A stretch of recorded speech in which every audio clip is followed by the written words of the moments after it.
Hi, welcome to Team 1's presentation of Satire Throughout the Ages by Todd Anselmo, Nikki Green, Nathan Lindsay, Lauren Orner, and Rachel Wenk. The ultimate goal of satire is to launch an attack using the weapons of wit, and it can be traced as far back to the works of Aristophanes around the years 400 BC. Whether delivered with intended humor or not, satire has been a vehicle of cultural expression for almost 2,400 years. It has served as a powerful literary device for stage, political journalism, fiction, social commentary, and film. It has long been a tool that both entertains and informs, using creative and subtle means of drawing its audience within earshot of an underlying intent. It can be effectively utilized to deliver profound moral criticism in such a way that it is both a performance of amusement and a pulpit for meaningful exchange. Satire's effectiveness rests upon the moral pulse of the time in history in which it is created. It is a psychological component of culture. The Britannica Concise Encyclopedia defines satire as artistic form in which human or individual vices, folly, abuses, or shortcomings are held up to censure by means of ridicule, derision, burlesque, irony, and other methods, sometimes with an intent to bring about improvement. It is a reflection of cultural and societal events, exemplifying as much meaningful information about history as recorded facts. Even more, it is a reflection of the human condition and the means by which we both enjoy and view critically who we are as a people. Satire begins in antiquity. In the classical world, satire emerged as an element in both plays and poetry. The earliest remaining examples of satire come from ancient Greece in the 5th century BC. Two of the most famous examples are Aristophanes, who was an Athenian comedic playwright, and Juvenal, a social and political Roman satirist. The works of Aristophanes were written between 427 and 385 BC. They are the only surviving complete examples of Old Greek comedy. Aristophanes was well received and respected during his lifetime, despite his contrasting opinions of the government. Aristophanes mistrusted social, religious, literary, and even musical change. His opinions are reflected in his plays, which are still being performed in theaters around the world to this day. Aristophanes wrote The Clouds in 419 BC. It includes a caricature of the famous Greek philosopher Socrates, and it is mentioned in Plato's Apology as the subsequent reason for Socrates' trial and execution. By this time, Aristophanes was a very influential playwright and social figure. While it is nearly impossible to completely pin the fate of Socrates on Aristophanes, the play undoubtedly reflects a popular public opinion of the time that may have led to the philosopher's demise. Aristophanes was also heavily influenced by the Peloponnesian War, which occurred from 431 to 404 BC. In Lysistrata, the women of Athens, led by the protagonist Lysistrata, after who the story is written, decided to take the outcome of the war into their own hands. The women revolt against their own men by seizing the Acropolis and withholding marital relations until the men agreed to end the war. Considering the male-dominated society of ancient Greece, this story is remarkable. For the cunning and witty way the women take charge. Clearly the men of Athens were making a mess of things. The Satires consists of 5 books, with a total of 16 poems written by the Roman satirist Juvenal. The poems discuss many social and political events in the 1st and 2nd century AD. This is a particularly interesting and important period in Roman history. Juvenal was concerned with maintaining Roman supremacy and was wary of perceived threats such as foreigners, infidelity, and disloyalty, and extreme excess. Juvenal is thought to have been very well educated, and the intended audience of the satires is thought to be other upper-class male Romans. The Elizabethan era provided a renaissance of poetry, music, literature, and most famously, theater. This age introduced the first English satirist, Joseph Hall, as well as arguably the most versatile writer of its time, or any time, William Shakespeare, an accomplished satirist in any written medium. Joseph Hall is considered the first English satirist. Virgide Maiarum was first introduced in publication in 1597 and is divided into 6 parts. The first 3 books focus upon institutions, customs, or conventionality, while the final 3 are aimed at individuals and using pseudonyms. Hall, a religious bishop, was a student of human nature, focusing upon the morality of man. Inclusion of this item within the collection is meant to represent the first satire within the Elizabethan age. Comedic, tragic, and moving, Shakespeare's plays have been adapted in multiple mediums, including successful films and even comic book adaptations. Much Ado About Nothing is perhaps one of Shakespeare's easier satirical works to understand. While the plot of the play centers upon the blossoming love between Claudio and Hero, the satirical exchange between Benedict and Beatrice deftly defines Shakespeare's literary prowess as their love and hate banter unfolds throughout the play. Moreover, the play expresses the foibles of humanity through the life of the characters. Of note is the character Dogberry, an overt criticism of law and order. The play's title stands as a play upon language as well, read as Much Ado About No Thing as Much Ado About Nothing. It is a play of nothing, taking a critical stance on romance, political office, and life through joys derived from comedic presentation. It could be argued that Shakespeare's Richard III is a political satire of climate during 1590s England. During that time, the government was unstable and driven by opposing factions. In addition, the government was under satirical attack from the press. Covering the latter events of the War of the Roses, the play draws from history and exaggerates events and persons, rather than genuinely representing them in order to deliver its biting commentary on government. Adaptation may be the finest form of flattery. Inclusion of the film adaptation serves to augment Shakespeare's satirical poke at politics through his original work.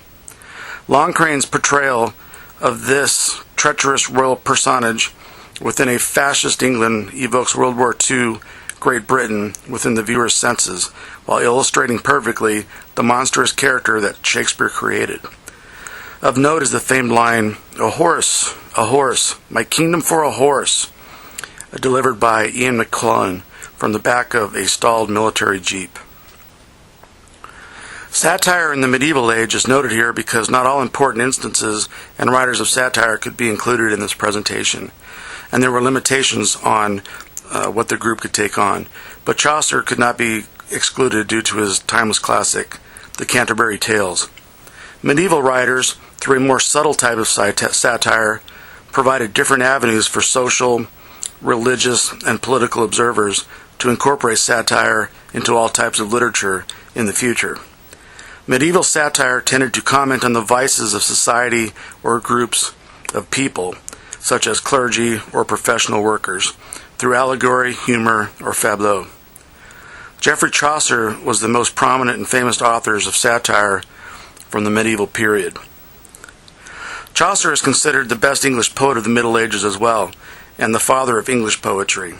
His unique, realistic wit made him popular and well-loved during his lifetime and beyond. The Canterbury Tales is Chaucer's longest work, even though he left it unfinished. Many of the tales included comical criticism on religion, courtliness, and chivalry.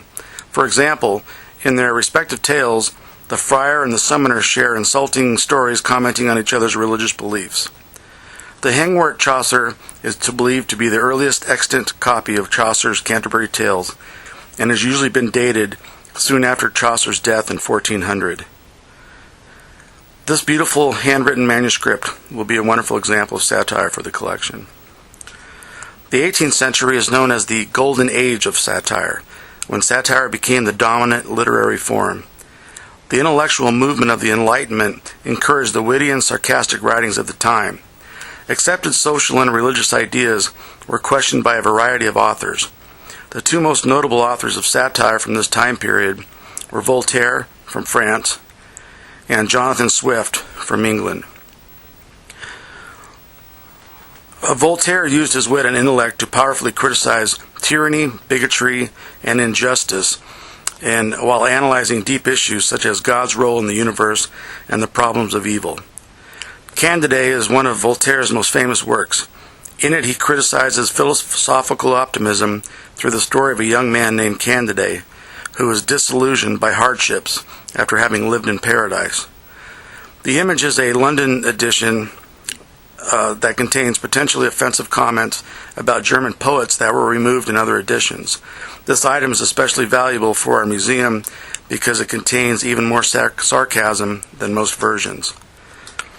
Jonathan Swift was the most famous and prevalent Enlightenment author of satire in the English language. Most of Swift's work were so controversial that he published anonymously. One of his more famous and controversial works was titled A Modest Proposal, where he sarcastically suggested that the solution to Irish poverty and overpopulation was to eat their children. Gulliver's Travels was Swift's greatest work of satire. In it, Swift tells the story of Lemuel Gulliver and his adventures. He wrote it with the intention to vex the world rather than divert it, and it was an immediate success. This book was basically a roast of Englishmen, notably politicians, philosophers, and scientists, and they were the people who read it the most. This image here is a rare signed copy of this anonymously published work.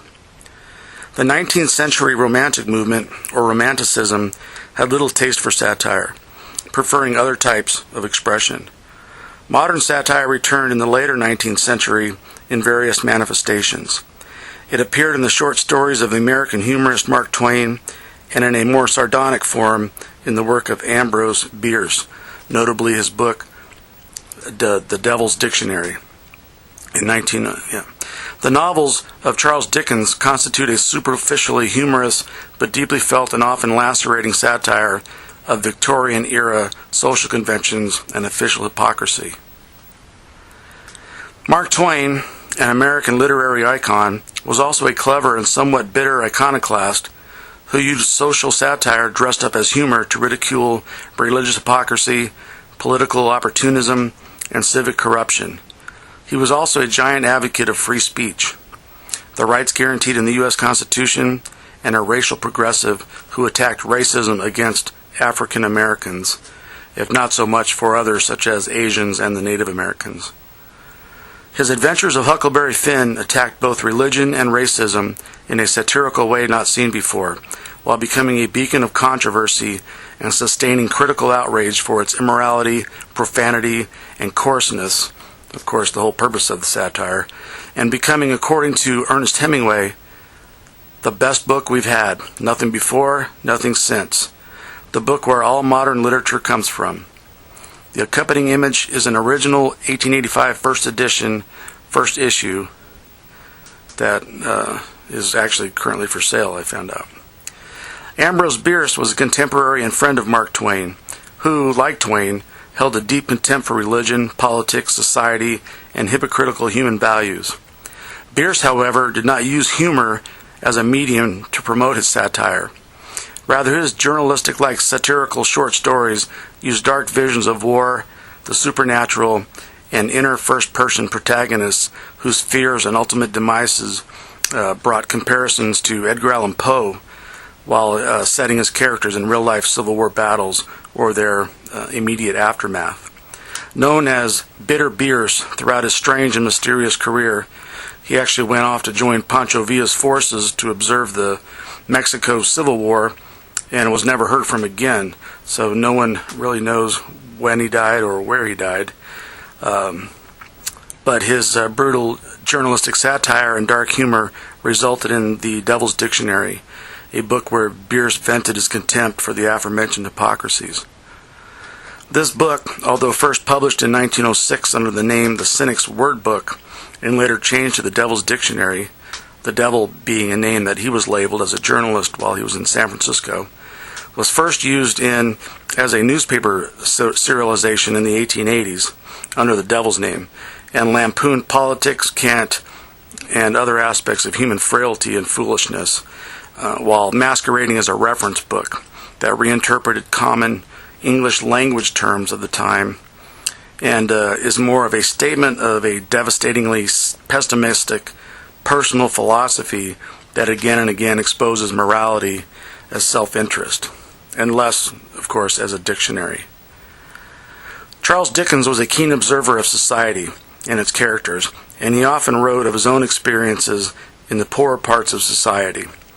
His humor and satire was less obvious and hardcore as his American counterparts of the time, but he had a talent for bringing out strong emotions and empathy from his readers in relation to his characters, using humor for serious purposes and subtly persuading the reader to feel the injustice of society rather than having it thrust upon them. The injustices that Dickens targeted in the mid-1800s included boarding schools, alcohol abuse, poorhouses, poverty, the lack of education for women, the tyrannies of family life, and more common person type situations.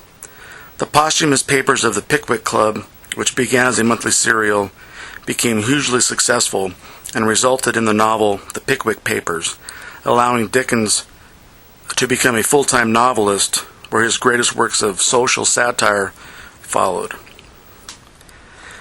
20th century satires were evolving and written to speak out against new social changes that the public was witness to. Pollution, atomic bombs, racism, and abuse of power were all themes that showed up in satire in the 20th century. These were taken from real-life worries that people had. George Orwell lived from 1903 to 1950. When he was alive, he was more famous for being a journalist than an author. However, even as an author, he was well known for using a satire in his works. Coming Up for Air is one of Orwell's earliest and less well-known works for satire. Written in 1939, the book tells the story of a man who is trying to find his childhood innocence in the midst of a war. In this book, he introduces the 2-minute hate speech, which is prominent in his later book, 1984. Animal Farm, one of Orwell's most famous books, was written in 1945. It is everything a satire should be. In this work, he utilized the effect Russian and Stalinism had over him to portray life on a farm. It was said that Orwell was very skeptical of Stalin's intentions, along with his actions, and he used Animal Farm to show how disastrous the consequences could be. 1984 was written in 1949, and it was written specifically as a satire, if not a warning of the future. When Americans read this book for the first time, it was said that they took the book almost literally. They made the similarities that Ingsoc was much like Attlee's and Stalin's socialism. To the American reviews, he replied, "I do not believe that the kind of society I describe will necessarily arrive, but I believe that something resembling it could arrive." Thank you for listening to this quick recap of satire throughout the ages, and have a great day. The end.